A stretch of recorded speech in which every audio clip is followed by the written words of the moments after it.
First of all, if you're new here, I'm AlexanderTravelbum and I make travel videos. So if you haven't been here before, please subscribe right now because you don't want to miss what's coming up.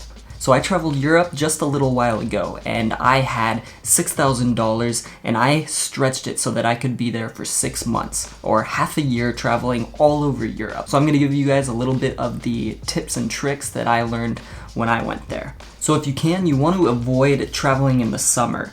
That's when the prices are highest, not only for flights, but also for hotels, activities, for everything. So if you can avoid it, travel in the low season or the shoulder season. And the cheapest time to fly in the whole year is the first 2 weeks in January, right after Christmas. So if you can travel at that time, do it. The flights are unbelievably cheap. At that time, I usually fly across the world for around $100, $150. So my next tip is to stay on the ground. Everyone knows that Europe has its cheap flights, so if you do want to fly from place to place, you will have to do the budget airlines. There's airlines like Ryanair. Sometimes you can get across the country for $20 or $30, and that is great. But one thing I like to do is I like to stay on the ground. Once I get to a new place and I'm going to be traveling to a lot of the different countries in one area, I like to stay on the ground. So that way you can usually save money by traveling by bus, by train, or hitchhiking. So hitchhiking is going to be the cheapest option, obviously. It's free and you can really easily hitchhike in most of the countries in Europe. But if you aren't really wanting to do that, you can do trains, which are also decently cheap if you do it right. What you want to do in Europe is you want to do the EURAIL tickets. So you'll have to check that out down below. I'll leave a link and you can see how you can travel Europe by EURAIL. The next is buses, and buses can be really cheap, especially in Eastern Europe. So that is a really good way to go. The next thing is you want to travel in the right places. So first of all, the cheapest part of Europe is Eastern Europe for the most part. If you go to the other side of the Mediterranean Sea, the other side of Italy, and you go Croatia to the east, so this will be Croatia, Albania, Macedonia, Greece is over there, but it isn't as cheap as the rest, still pretty cheap. Romania, Bulgaria, Serbia, Poland, all of that.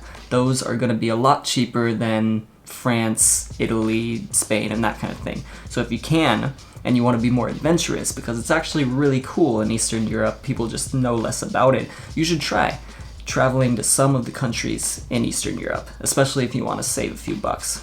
But besides traveling to the east, also the cheaper places, if you don't want to do that, the cheaper places are usually southern countries. Spain is cheaper than France, which is above it for the most part. Italy is a little cheaper than Switzerland, and then Germany. So usually you can kind of do that almost anywhere in the world. When you go south, it's a little bit cheaper. The same thing applies to cities. When you go to Spain, the cheaper cities are usually the southern cities. Same with Italy. The south is cheaper than the north for the most part. The same with everything, really. So first of all, travel Eastern Europe if you can. If not that, stick to the south if you want to travel on the budget. So the next thing is try to stay away from the touristy things. If you can and you want to have a more real experience, you should do something like couchsurfing, where you can actually meet people. You don't always have to stay with people, you can actually meet people through the app, meet locals, and you can hang out with locals and they show you the local spots, which are usually cheaper than the tourist destinations. You can meet people through couchsurfing, through this other app I just found out about called SHOWAROUND, where a local will show you around.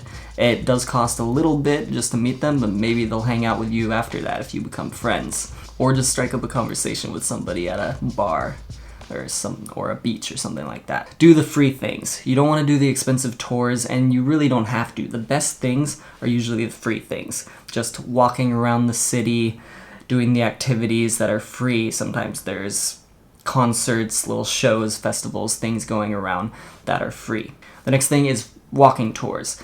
In most countries, in most main cities, you'll have free walking tours, and usually they last around 1 to 3 hours, and after you get a walking tour of the whole main part of the city and you get all the history and you can meet people there, and it's really awesome. You get to learn a lot about the place where you are. I like to do this when I first get there, so I really get my bearings and get a little bit of knowledge before I start heading off on my own. And so these things are free, and usually you just give a tip at the end.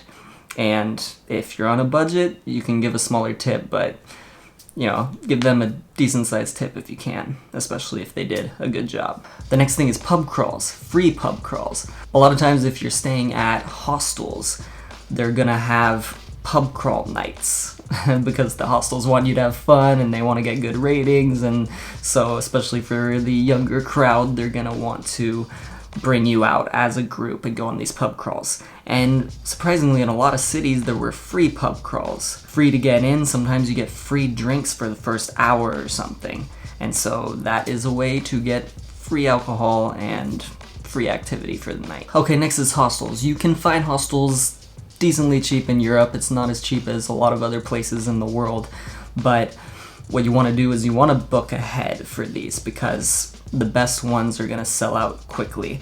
So try to book a week ahead, maybe at least a few days ahead, so that the cheapest options are still available to you. Instead of booking the hostels, a better option and the best option is couchsurfing.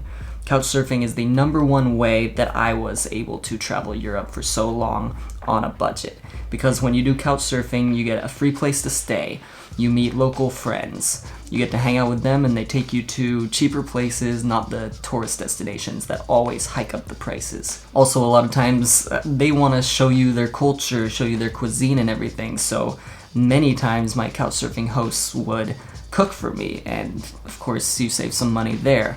So couchsurfing is really great, and I made a video on how to do it, how to get the most hosts, how to really do it right, and I will link that above my head. So watch that video after this if you're interested in couchsurfing. But make sure you finish this video first. I have a few more good things lined up.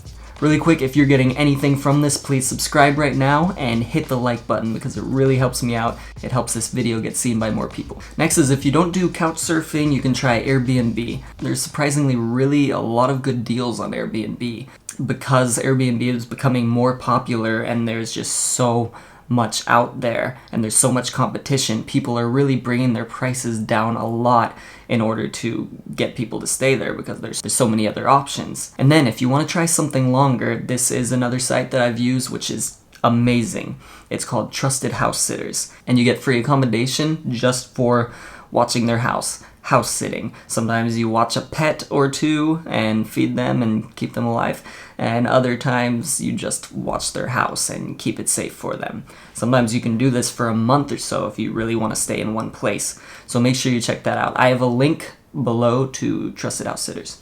Another quick thing is take a night train to save on a night's accommodation because you're sleeping in the train, so you don't have to pay that. For food, there are deals all over Europe, and it really depends where you are, but there's, for example, when you go to Spain, they have tapas. You get a bunch of little foods to go with your drinks, and usually it can be free or it can cost just a little bit. And the other thing that's very similar to that is aperitivo in Italy. It's basically what an American would call a happy hour, but much better than a happy hour because it involves sometimes a lot of free food. In Italy, it's usually kind of a all-you-can-eat buffet of just these little plates, and you buy a drink and then you're allowed to go stand in line and just fill your plate with all these foods, and that's kind of a way to get a free meal. Another one, if you can handle it, is don't pay for your phone while you travel. If you're traveling for a longer term and you can, don't pay that phone bill. Instead, get a SIM card. SIM cards are really cheap in Europe and you can just buy one in whatever country you're in. And they're cheap. You get high-speed internet, text, call, you get everything. Okay, the next thing is go to budget destinations. So there are a lot of budget destinations, but let me just name a few. So you can go to Portugal, southern Spain, Romania, Bulgaria, Croatia, if you do it right. And mostly if you stay off the beaten path and you go to the cities and the small towns that aren't the major tourist attractions, you can do most things pretty cheap. Okay, the next thing is get the right credit card combo. So you can get a travel credit card and a travel debit card because when you go to Europe, say if you're American and you go overseas, you're probably going to be paying foreign transaction fees when you pay with your credit card. You're going to be paying all these other fees when you take out your money from an ATM. So what you want to do is you want to find a good travel credit card, a travel debit card, and use a really good combination. I'm going to make a video about this and I will link it above my head when I have that. And that's about it for today. I don't want to make this video too long, so those are just